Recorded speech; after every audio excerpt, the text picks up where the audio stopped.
2023 is upon us. Yes, it is. And 2022 is over. It is over. That's how years work. That's apparently. So Could have fooled me. I thought we could talk about our best of. Yes. Next time we talk about the worst of. Mm-hmm. So yeah, talk about our favourite films of 2022. Yes. With 5 each. Mm-hmm. 5 different ones. And we're just going to talk about what we like about them. This has been a long ass episode, so we'll keep it relatively brief. Yeah. But yeah, we'll just generally talk what we like about each film. So speaking of DC, my first one is, so yeah, we're kind of going from worst to best. Yeah, I was going to go like 5 to 1. Yeah, 5 to 1. So this is my number 5, I guess. Though some of yours are in my top 5, so this is like my number 7. Not to get confusing, my number 5 is The Batman, the Matt Reeves one. It's pretty good. It's great. I love it. I think it's absolutely fantastic. It's so refreshing to watch a superhero movie that doesn't feel like it needs a fucking after credit scene to set up 10 different movies. It's just a movie that exists. Exactly. It fucking... I think as someone who is, ever since being a little kid has loved superheroes, to walk out of a superhero movie excited about that superhero, I think is the refreshing. Biggest fucking thing. Yeah, it's so unique because exactly. of how used we are just to having absolute shit. Exactly. Just these movies that aren't real movies, they just exist to be fucking Also, it's shot so fucking well. Yeah, it's just a well-made it's beautiful. It's fucking movie. gorgeous, and the makeup effects as well, with fucking with Colin Farrell's the Penguin, it's fucking incredible. And the detective work is fucking everything about it.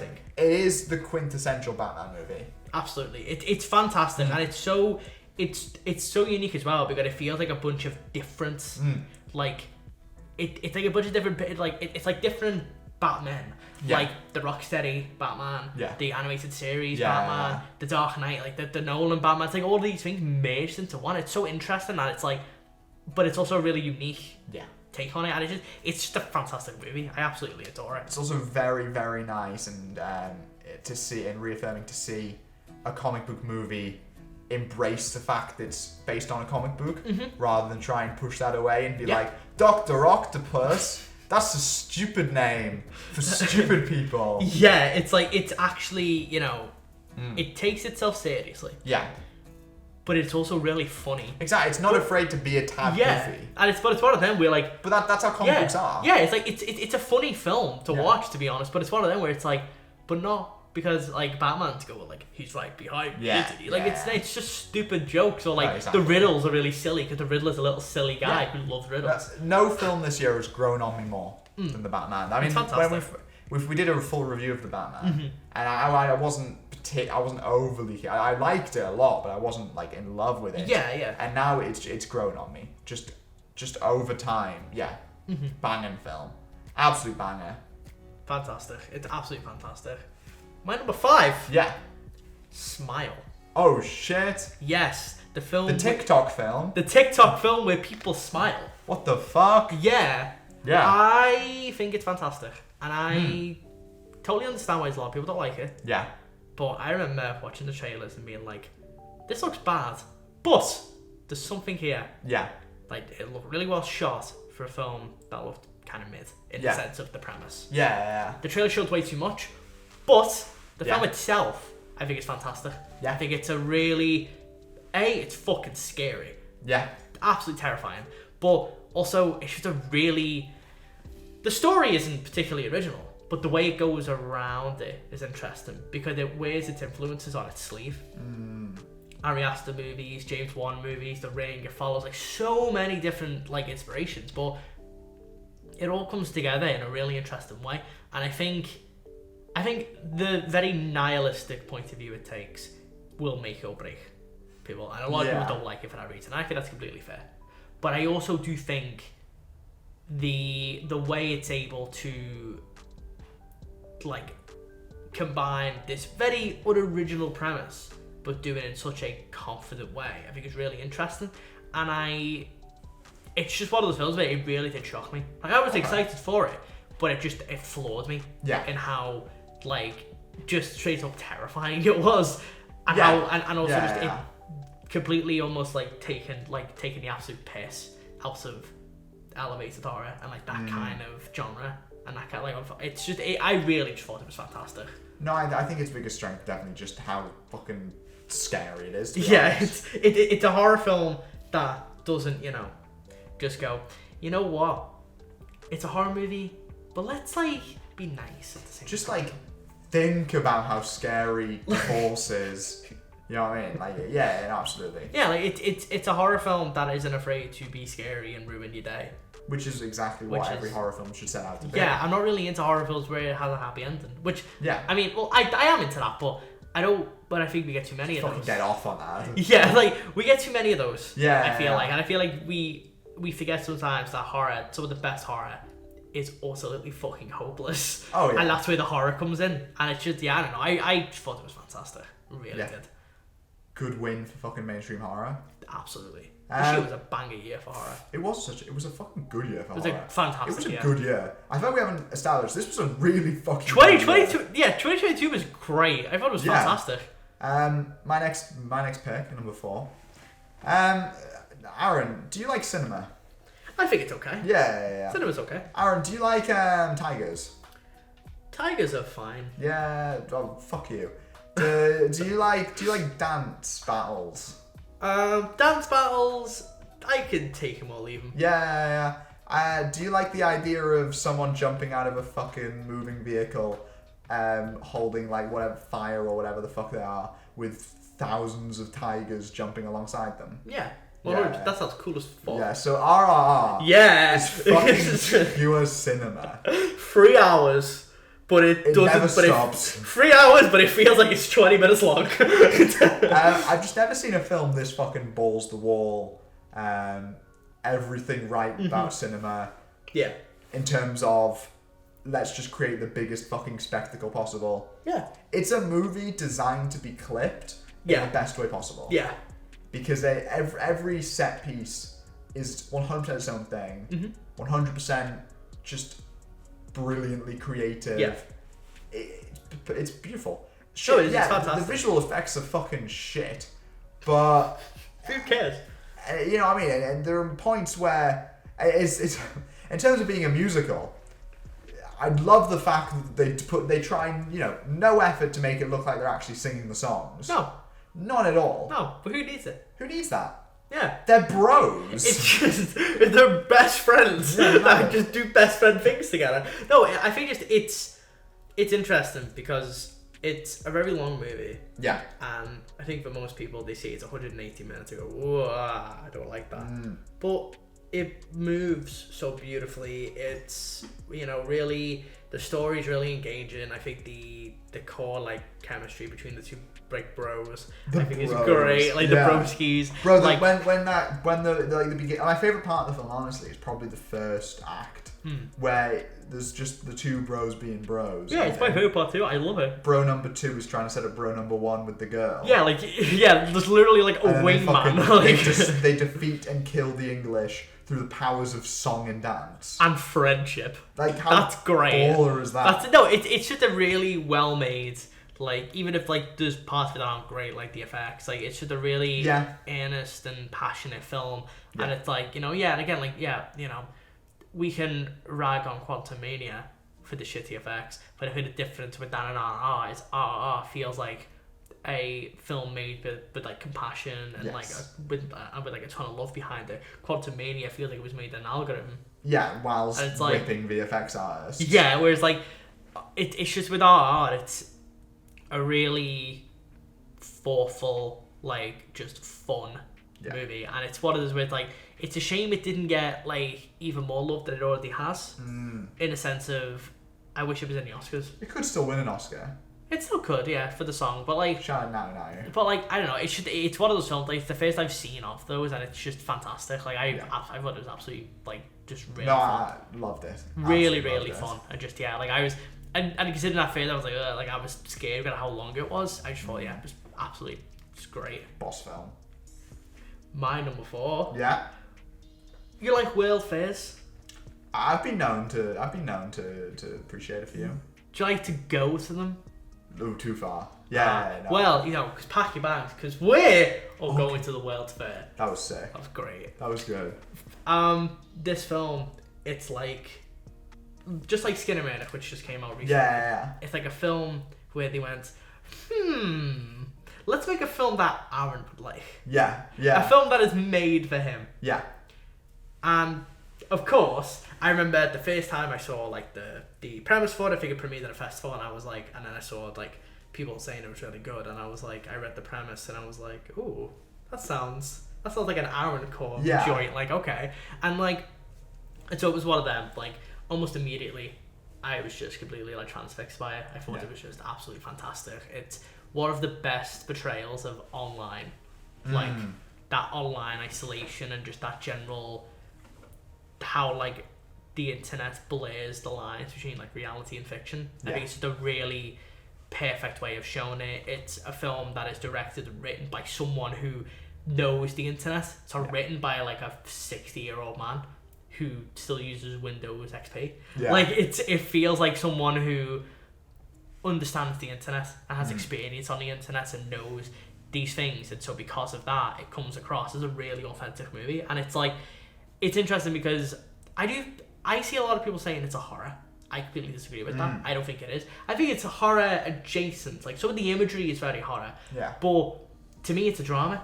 Yeah. About, that kind of, about like, like mental illness and also the internet and how how those things can go together, like positively and negatively. And it's just that I just thought it was just a really fantastic film, and it's one that is very divisive naturally, just because with it being advertised as a horror, I think a lot of people were expecting more from it, which it absolutely should not be classed as that. I don't think it is a horror at all, but it's, I don't know, I just think as someone who's really into like films about the internet and views on like online culture in films, I think it's, plus it's not a found footage movie, but it has enough found footage-esque moments just to like make you cream. That for me, I'm like, I mean, there's got to be a found footage movie in your top 5. I mean, that is the rules. There is. I mean, it's kind of found footage. So yeah, we'll count it. I'll let you have it. We'll count it. I'll let you have it.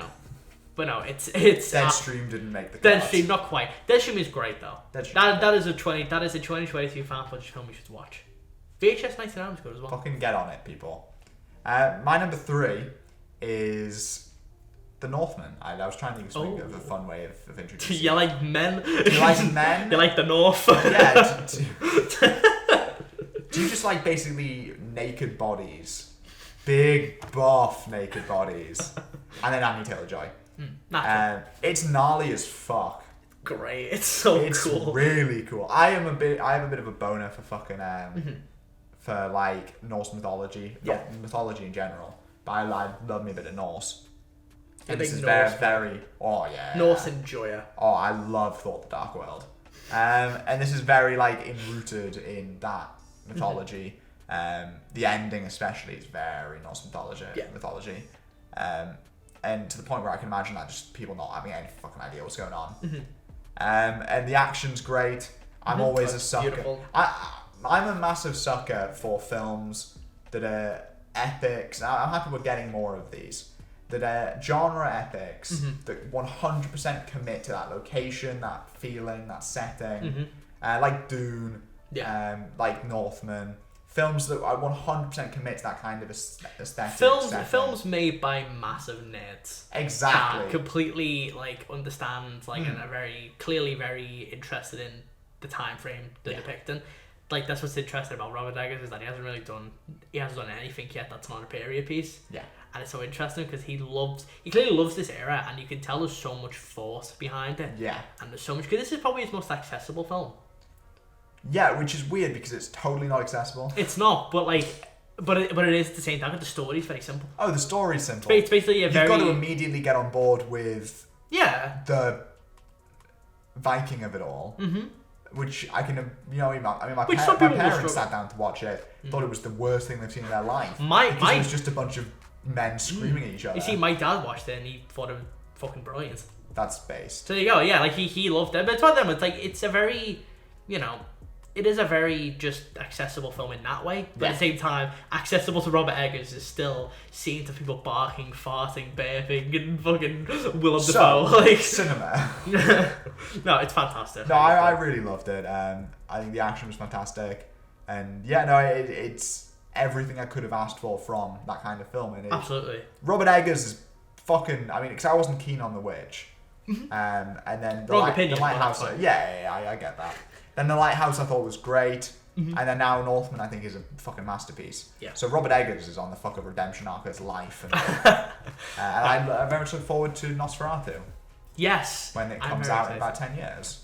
Which I really just need that in my life. He's like the perfect director for it. Absolutely. I can't wait. Maybe not if Harry Styles is in it, but thankfully that went away. Avoid the crisis. Tom. Hi. Do you like Irish people? Yeah. Do you like Ireland? Yeah. Do you like being friends? Yeah. Well, I don't like you anymore. You're not my friend anymore. Fuck. But you know what? What? I will say this. Yeah. The Banshees of Inisherin. Yeah. Is good. I couldn't. You lost that halfway through. I lost it. You know what? It's fine. Banshees of Inisherin. Yeah. A film about two friends who not being bros. Not being bros. It's about two bros not being bros. It's basically the evil arc. Instead of tigers, there's Irish people. Which is scarier. But I mean, it's two friends who decide. Well, one of them decides. Yeah. That they're not friends anymore. Yeah. And Colin Farrell, who is the one who is no longer friends with Brendan Gleeson anymore, has to spend the entire film figuring out why that is and trying to get his friend back. Yes. Now, obviously, it's a lot more than that. It's more than just. At the same time, it's not. But it's not. Which is brilliant. And that's what's incredible about it. It's just a really well written, really funny, but also really like somber movie that I think rides that delicate line of comedy and drama really well. Yeah. Which, I think is it's interesting, and it's a really funny film until it just decides it's no longer that. Like, it stops being funny, but in a way that feels natural, doesn't just feel really out of place. Yeah. And I think I was just really impressed by it. Because I mean, I really like Martin McDonagh. Just in general, I think all of his films have been great. But I think this one's my favourite one by far. Fair play. Just because I think this one... Yeah, no, I completely agree. This one's like, all of those parts of his career, the comedy, the drama, just feels perfectly crafted. Yeah. And it was just one of those others, again, like the way it balances the comedy and the drama is just so fucking impressive. Yeah. Because that shit's hard to do, but this just makes it look so easy. But yeah, no, it's easily one of my front runners for the Oscars. I'd be so happy if that won Best Picture. It won't, but I'd be happy if it did. Yeah, enough. I completely agree with everything you've said. This would be in my top 5. Easy. I think it's brilliant. Absolutely fantastic. It's probably one of the funniest movies of the year, surprisingly. Yeah. Though there were a lot of really funny movies this year. There were, but this one was easily one of the funniest for me. Though, the way it switches from comedy to tragedy it's crazy. Absolutely superb. The way it does it. The screenplay is ridiculous. Speaking of movies, the Fabelmans. Yes. Aaron, have you ever thought about a movie before? No. I hate them. I hate movies. Steven Spielberg doesn't. He quite likes movies. And he really fucking wants you to know it. He's a movie enjoyer. He has a letterbox account. Fabelmans. Steven Spielberg, drop your letterbox. Imagine it's just Steven Spielberg. Yeah, it's really obvious. The Fabelmans is brilliant. It's absolutely fucking brilliant. Excellent. In the hands of anyone else, it would be a shitty biopic. This is the interesting thing. It is a film about the love of movies and blah blah blah. But to me, it's also a melodrama about family and divorce and how it could traumatize you, and that kind of, and also coming to terms with what you want to do as a career. And it's a lot of different things. It's not just a movie about movies. No, exactly. It's a lot more layered than that. Yeah, it's to me, this was like about the idea of using movies as both a vehicle to see the world, as escapism, and then trying to somehow take this thing you love and apply it to your life. Yeah. That for me is the biggest thing. Yeah. Trying to take this thing you're passionate about and trying to figure out how the fuck this relates to your life and how you can make it relate to your life. Yeah. I mean, obviously one of the constant fights is Mr. Fabelman, whatever the fuck his name is. Sammy Fabelman wants to make movies as a career. But his dad, played by Paul Dano, who had a fucking brilliant year. I know, yeah. And is brilliant in this film. Everyone's brilliant in this film. Even Michelle Williams, which I know some people were mixed on her performance. I think she's fantastic. I'm definitely the most mixed on her performance out of everyone in the film because I think it's sometimes it's a bit too much into over the top, but it works generally. Yeah. But I think where like the idea of him trying to turn this into a career and his dad being apprehensive, I mean that is such a real thing. And you can, I mean, that's the thing. This film gets away with a lot because, you know, it's all true. It feels really authentic and really like. Which is mad. The ending, fucking hell, where it just suddenly ends with, David Lynch is in the next room is John Ford, and he goes and he meets John Ford and whatever. First of all, incredible scene. Amazing scene. I cheered. I literally fucking whooped. You know what's funny? Yeah. With that scene though, is I do think Spielberg is trying to tell people that he thinks David Lynch is the greatest living director. I 100% think that is what he's trying to say, because it's interesting when you go, because obviously John Ford died, but like he gets David Lynch in a director. It's so funny. Like, it's incredible. I was so apparently happy. His wife recommended David Lynch or something, I think. Really? Something like that. Ah. I know that someone recommended David Lynch to him and he was like, yeah, fucking. But I think there was mad stories from that cameo, like that David Lynch only agreed to do it if they get like cheesy Watsits or something on set. Something like that. I mean, you get that man, no fucking cheesy Watsits, you kidding? It's some kind of food like that he demanded had to be on set in order to do the cameo. But then that scene with any other director would be the most fan servicey, shoved in, unrealistic moment. But with Spielberg, because it is a story, it feels authentic. Yeah. And fucking hell, that ending shot. Oh, it's beautiful. Is my favourite shot of the year. It's beautiful. It's just a really beautiful film. It's just, I mean, I was surprised I loved it as much as I did. It's just given, you know, it is a movie about movies, and I do like those a lot. Yeah. But I'm also a bit like, you know, just from the trailers where it's like movies and dreams, and it's like that being said, I think that trailer was the trailer of the year for me. Oh no, yeah. I do think it's a beautiful trailer, but it is just it's just interesting because I do think it kind of misses some of the slightly deeper layers within it. Like, it's just in terms of it being like a very melodramatic movie in the best way possible. This is a weird one for me because watching the film, until the end, David Lynch came on screen, I whooped and cheered. Watching the film, I was like, oh, this is good. Then when it ended, it like completes it, and I was, no, exactly, and it rounded itself off. I think like, where it really clicked with me was the I could like make you fly scene or whatever. Yeah. You're like, or like I made you look like you could fly. Yeah. That scene, and like I thought that was fucking beautiful. And I thought like that whole scene was incredible. Yeah. And just it's a fantastic film. Like I assume I bet it's gonna win Best Picture. I feel like it's gonna win the bag. I'd be more than happy if it won. I'd be more than happy. I think it's absolutely beautiful. I think Spielberg directs it fucking incredibly. He's a pretty cool guy, that Spielberg. I will say that. He's boss. Yeah. Spielberg, mate, you're kind of making everyone else who competes to be in my best of lists look like fucking chumps. He won last year with West Side Story. This year he's fucking second. It's ridiculous. Amazing film. You know, speaking of movies. Oh. Do you like movies? I've been known. Do you like them silent? I do. I really do. Well, fuck you. We're not doing that anymore. We're doing talkies now. This is 1920 something. We're making talkies. Yeah. Fuck you if you don't like them. Yeah.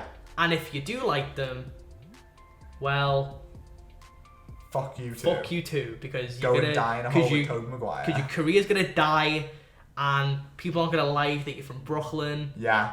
And that's such a mood. Yeah. If I had a nickel every time someone didn't like me because I was from Brooklyn, Babylon. Wait, no, she's from New Jersey. Babylon. Babylon, the new Damien Chazelle joint. Damien Chazelle, what a fucking master. Another movie about movies. Yeah. This one literally is about movies. Yeah. You know, set entirely in the film industry and all that. But Yeah. I was excited for this one. Yeah. But I was a bit worried. Yeah. Because I remember the mixed reception. Yes. The trailer isn't great. Yeah. The scene when Brad Pitt dances and then falls is really bad in the trailer. There's one really cool bit in the trailer though, where it's like at the end where it's like the music and then it like perfect matches up with Margot Robbie slapping herself. That's cool. That made me excited for the film. But so it was one of those where I was apprehensive, but I was like, you know what, I still want to see it. Yeah. I cannot fucking believe how much I loved it. Yeah. Like, to me, this was the biggest surprise of the year. Because, Yeah, I was looking enough. forward to it. I figured I'd enjoy it, but I did not expect to come out of it putting it, like, as my number 2 Yeah. of the year. Yeah. Like, what the fuck? Like, I figured it'd be good, maybe a 4-star, maybe 3.5. I was like, it is fucking incredible. Yeah. I think it's fucking amazing. Yeah, It's I think really, it's it's great. fucking hilarious. It's so funny. It's crazy. It's fucking nuts. It's almost like he's doing Once Upon a Time in Hollywood mixed with like Wolf of Wall Street a little bit. Yeah. It's good, but it's like it's just such an interesting movie, and it's one that I just honestly haven't stopped thinking about since I watched it. Yeah. Margot Robbie's fantastic in it. Yeah. So is Diego Calva. Like everyone is fantastic in it. Tommy Maguire in that like one scene he's in Terrifying. is fucking horrifying. No, I completely agree. This would be in my top 5 easily. I think it's absolutely fucking superb. I think the first 2 hours is the funniest shit. It's so fucking good. The one scene where it's Margot Robbie filming her first talkie, I Yes. think is the funniest scene of the It is year. absolutely fantastic. It just never stopped. Like that whole scene is just incredible. I think it's a masterpiece. It's just it's honestly Damien Chazelle never misses. it's my favorite Giselle film Yeah. by far. Like I haven't seen La La Land yet, but I mean, I'm a La La Land bitch. but I don't know. I just thought it was fantastic, and it's a shame it got like such a mixed reception. Although I guess I'm not that surprised. Although I am a little bit, because I don't know. I feel Do you like reckon it it's got a divisive response just because of the Avatar shot? possibly because people do not like that last montage. Yeah. Which I don't know. I thought it was great. I think it's the perfect summary of what the film's about. Yeah, I think like it's I think it makes sense. Like Extension of what the film's about. yeah, like I don't really know why, because people were so angry at that, Yeah. and I don't. Which is really mad get because it. it's just showing isn't cinema cool in it. Yeah, it's just cinema's great. Yeah. The Avatar. Yeah. Although I mean, I guess the lack of Black Adam in that. Oh, that must be it. Yeah. Because they're showing all the technological advancements and then forgetting about Black Adam. Forgetting about the hierarchy of power that changed. Bro, like fucking give over. Dwayne The Rock Johnson owns Hollywood. Yeah, the Well, hierarchy. he will soon. If He if will. My favourite film of the year is Morbius. fuck. Black Adam. It's Tom Core to a T. It's exactly Okay. what. If someone was to say, what kind of film do you want? This would be it. Fall Over Thunder. You gotta stop guessing. Multiverse of You're Madness. just getting it right every time. I keep changing it. You just keep guessing what it is. No, it's Everything Everywhere All at Once. The new Daniels joint. I like their work and I like Swiss Army Man, but this caught me by surprise.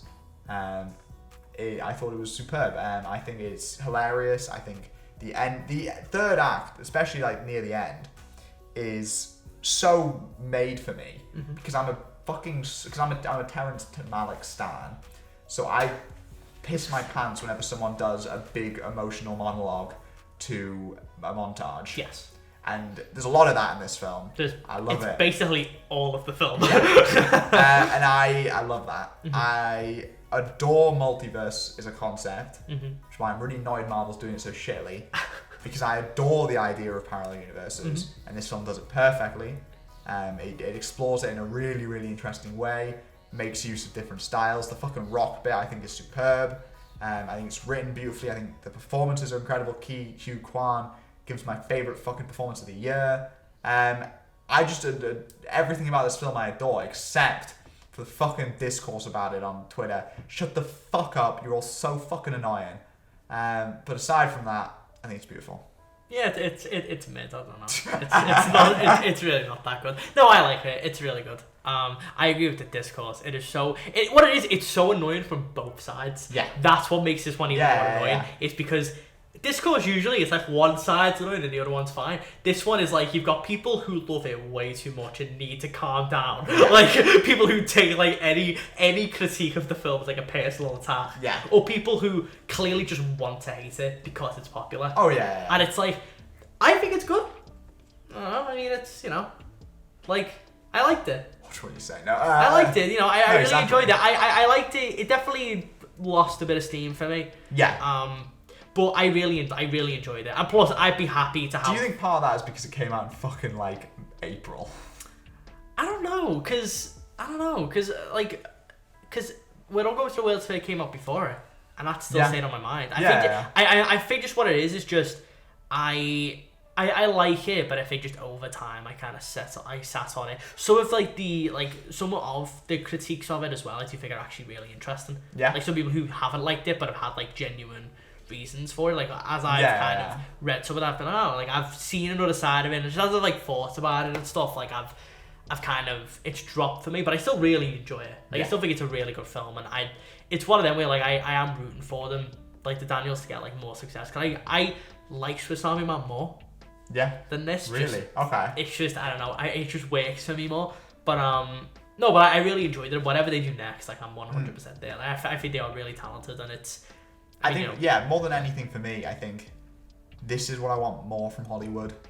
Is these kind of fucking mad, creative as fuck films that take a concept, do it so well, explore it in interesting ways, and then just give you 2 hours of fucking brilliant. It's almost like Matrix a little bit, I feel like, where like it throws stuff in your face, but in like a really it's like Matrix is better, but it's one of them where it's like but it's like it's like I don't know, it's a really ambitious movie that I think completely owns the ambition and takes it to the next level. And everything about it works for me. Everything everywhere all at once. Did you see they're making a movie called Nobody Nowhere fucking the evil version? There's literally nothing, nobody nowhere.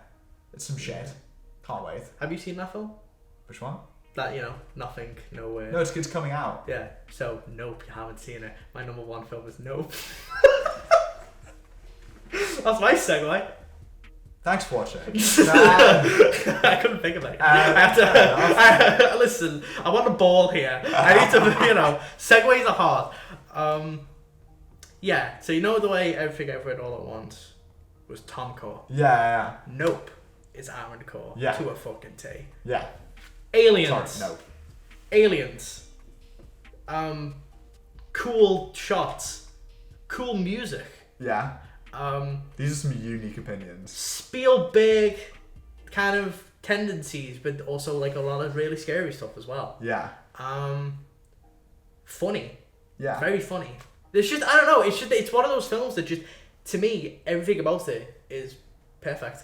Yeah. I think the way it tells its story is perfect. I think the way it balances all the different genres, I think is perfect. I think the music, like the way it goes from the really moody kind of horror to like Spielberg, like John Williams-esque, to just a full-on fucking like western at the end, I think is beautiful. I think the way it goes through all of those things, the like theme of like spectacle and Hollywood, and it's just really well put together. I think I don't know, it's just one of those films that just fucking works for me.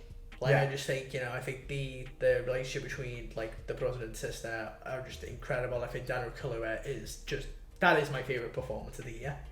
Which really interesting because it's really understated. Yeah. It's really, it's like, but I just think he's so he brings so much character to it, even though a lot of the time he is just very static. Again, doing that Western kind of character, like the Clint Eastwood, Good, Bad, the Ugly kind of thing, where he's it's like that kind of energy. It's like Keke Palmer is fantastic in it as well. She's really funny and also just a really charming character to watch. Yeah. They fucking try and, like, they fucking attack this alien with an IMAX camera. That's fucking dope. Like, that's so cool. Like, that's just, like, he fucking wears a Scorpion King, like, fucking jacket at the end. That's sick. That's so cool. Like, is that not the coolest thing in the world? Like, it's just, I don't know. It's such a original, like, genius piece of work. It's my favorite film of the decade. Yeah. Like, I just think it's, you know, I think it's superb. It's so beautifully paced. It's the scene in the Jupiter's Claim when the alien thing, you know, says hello to a bunch of people who are there is one of the scariest things I've seen in a movie. Yeah. It's absolutely horrifying. The use of sound. I cannot fucking believe it did not get nominated for sound. Yeah. Yeah. What the fuck? The way the music is, like, brought into it, where, like, it slows down or when there's, like, a power surge, the fucking the sounds that the alien in it makes, and, like, the use of, like, the screams and stuff as well, like, just it's such a well-made movie, and it's so, like, it's just such an interesting movie. I love how, you know, Jordan Peele, with everything he makes, he gets more and more ambitious and weird, and it's like, I hope he just keeps doing that. Keep getting weirder and weirder and weirder with it. I think it's just one of those films where, like, I honestly cannot find a single flaw with it. Yeah. Genuinely. Like, I just think it's absolutely fucking perfect.